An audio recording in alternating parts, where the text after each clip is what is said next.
Saudara-saudari yang terkasih, teristimewa yang berduka, keluarga,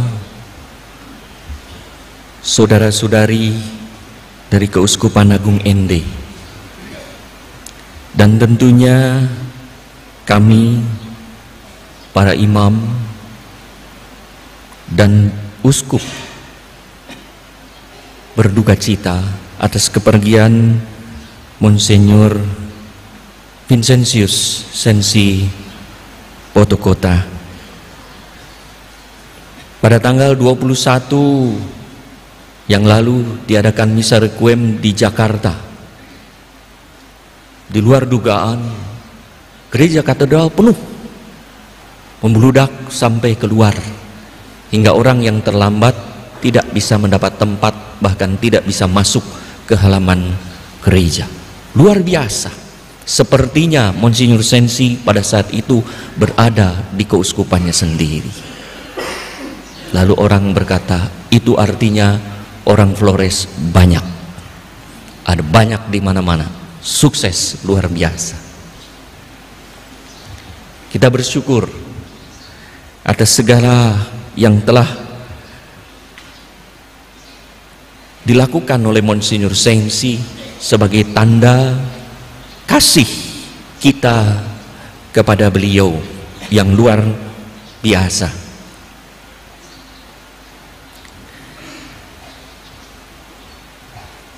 Monsinyur Sensi mengambil logo moto pastoralnya, mewartakan firman, baik atau tidak baik waktunya, apa yang salah, tegurlah apa yang salah dengan teguran dan pengajaran sebagaimana kita dengarkan dalam bacaan pertama. Yang diwartakan firman, firman itu adalah kebenaran sebagaimana kita baca dalam Injil, dan firman itu adalah Yesus. Maka dalam hidupnya ia menghadirkan Yesus. Dalam perjalanan ke Ende ini, saya bertemu dengan beberapa orang yang juga hendak ke sini. Mereka memberikan kesaksian tentang Monsinyur Sensi. Monsinyur Sensi dikenal sebagai bapa yang memiliki aura damai sejahtera, penuh belas kasih, senyum seperti pada foto yang ada di depan kita. Maka kesan umum dari kita adalah Monsinyur Sensi tidak pernah marah. Jadi sungguh sabar, rendah hati, tidak pernah marah. Maka kalau ada yang dimarah, itu keterlaluan. Beliau mau menghadirkan Tuhan yang penuh belas kasih kepada siapapun. Itulah hidup Monsinyur Sensi Potokota sebagai suatu kisah kasih yang luar biasa. Pernah saya membaca suatu cerita, ada dua orang sakit terminal, sakit terakhir di dalam satu ruangan. Yang satu berbaring di pinggir jendela, yang satu di tembok jauh dari jendela. Mereka mempersiapkan kematiannya. Mereka putus asa, tetapi yang di pinggir jendela ini sukacita. Bahkan selalu cerita kepada temannya, "Hei kawan, semangat hidup, lihat di luar itu. Di luar ada danau, ada burung-burung, ya, ada angsa yang luar biasa indah, angin luar biasa. Maka kita harus berusaha sembuh supaya kita juga bisa menikmati keindahan itu." Maka temannya yang tadinya putus asa kembali bersemangat. Tidak lama kemudian yang di pinggir jendela ini meninggal dunia. Lalu yang di sebelah sana itu berkata kepada perawat, "Saya ingin pindah ke pinggir jendela itu." Waktu dia berbaring di pinggir jendela, dengan sekuat tenaga ia ingin melihat di jendela itu ada apa. Danau, burung, angsa. Ketika dia berusaha sekuat tenaga dan berhasil melihat, ternyata di balik jendela itu hanya ada tembok putih. Lalu dia berkata kepada perawat, "Mengapa sahabat saya yang sudah mendahului cerita tentang keindahan yang luar biasa membuat saya semangat hidup lagi?" Kata dia, kata perawat itu, "Saudaramu yang pergi dahulu itu buta, tidak melihat apa-apa. Ia hanya ingin memberi semangat kepada kamu, bahwa supaya kamu mempunyai hidup walaupun ia juga berada dalam situasi kritis." Saudara-saudari yang terkasih, itulah hidup Monsinyur Sensi Potokota, sebagai kisah kasih yang mau membuat orang bersemangat, sekalipun mungkin dalam 1 tahun terakhir ini ia tidak akan sembuh. Ia mau selalu membawa kabar baik kepada siapapun, sekalipun dalam keadaan sakit. Ia ingin memberi semangat, walaupun ia harus memacu semangatnya sendiri di tengah pergulatan sakitnya.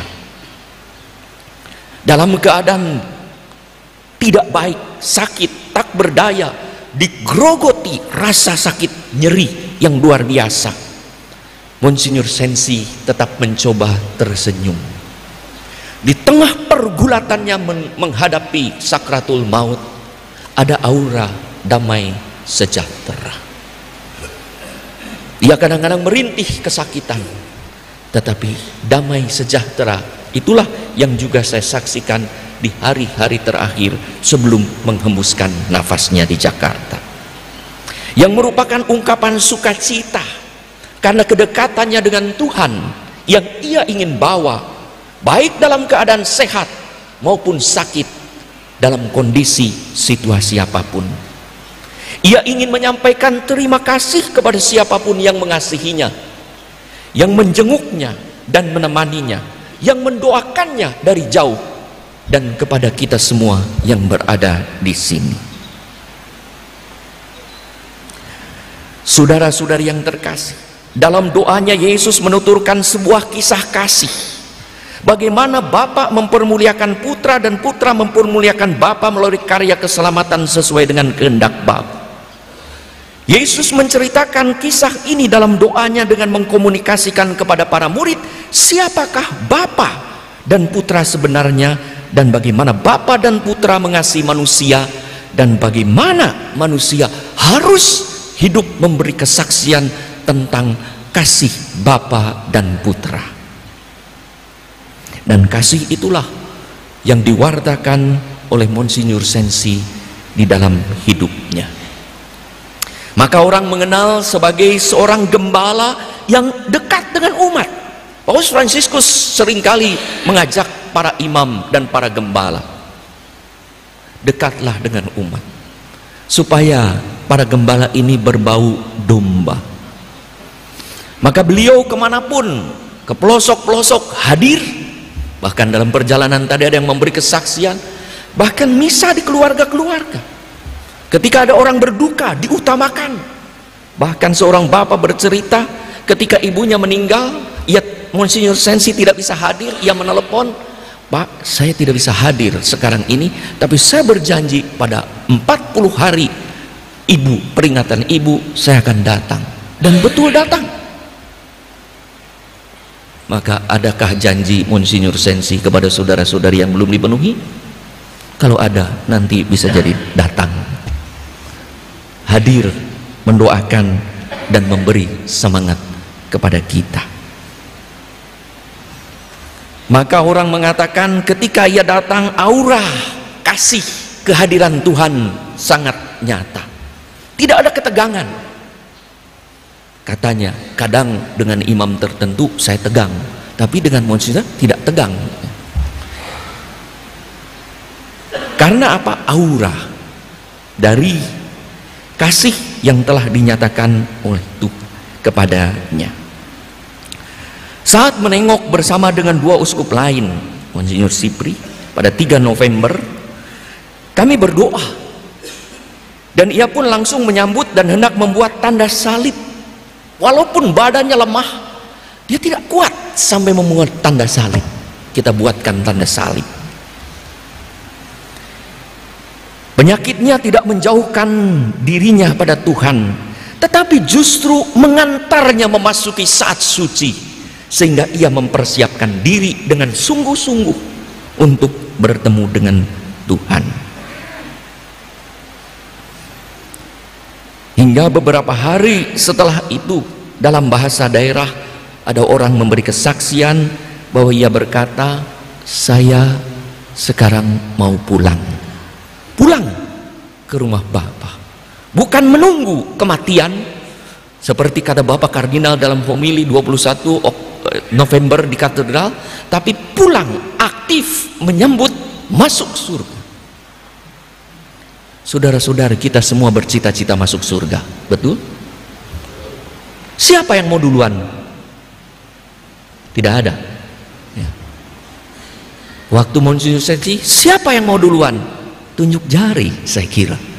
Walaupun dia tunjuk jari, saya mau duluan, karena saya tahu indahnya surga yang saya imani dan saya tampilkan dalam kehidupan karya pastoral saya. Tanggal 14 November saat saya kembali menjenguk dan menemani beliau mendoakan dalam saat-saat kritis, ketika dokter berkata kepada kami,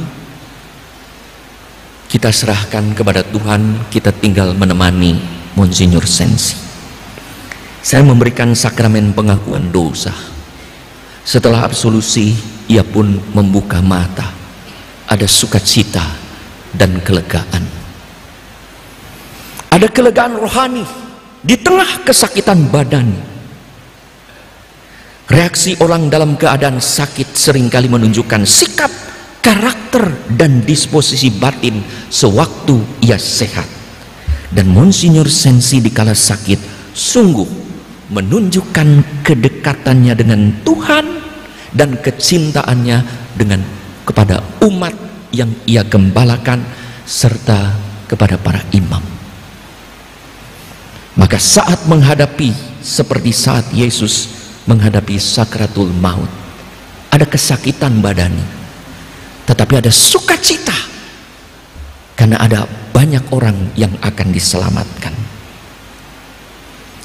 Sewaktu hidup, tampak dan terasa ada damai sejahtera yang ia bawa. Tak kenal lelah ia berkunjung ke pelosok-pelosok, menghibur para domba.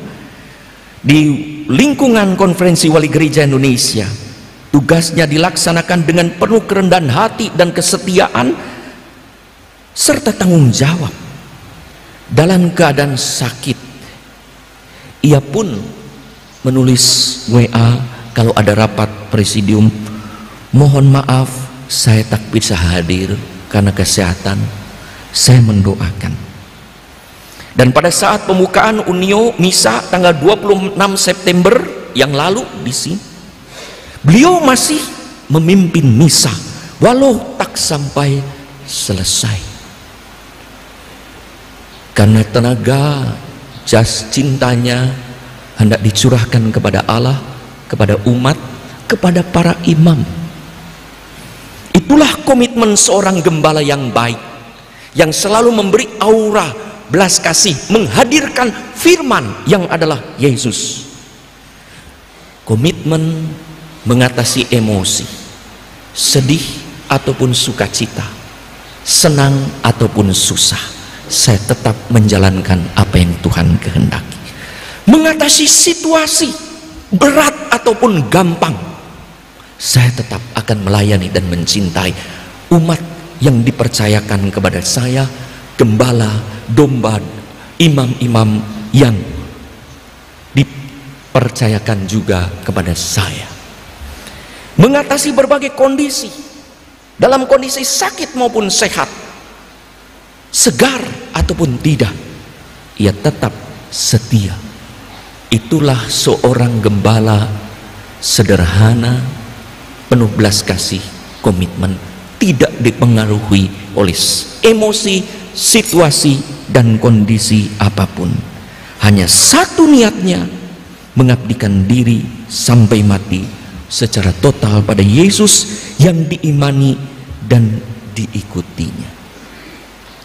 Hari ini ia juga mau berkata kepada kita, Terima kasih para imam, terima kasih biarawan-biarawati, terima kasih umat sekalian yang telah bersama-sama dengan aku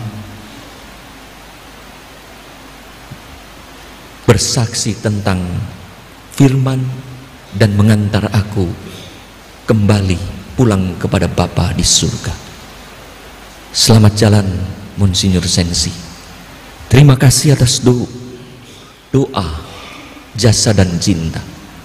Doakan kami terus supaya menjadi pribadi-pribadi, domba-domba yang penuh komitmen menghadirkan Kristus, mewartakan firman, baik atau tidak baik waktunya.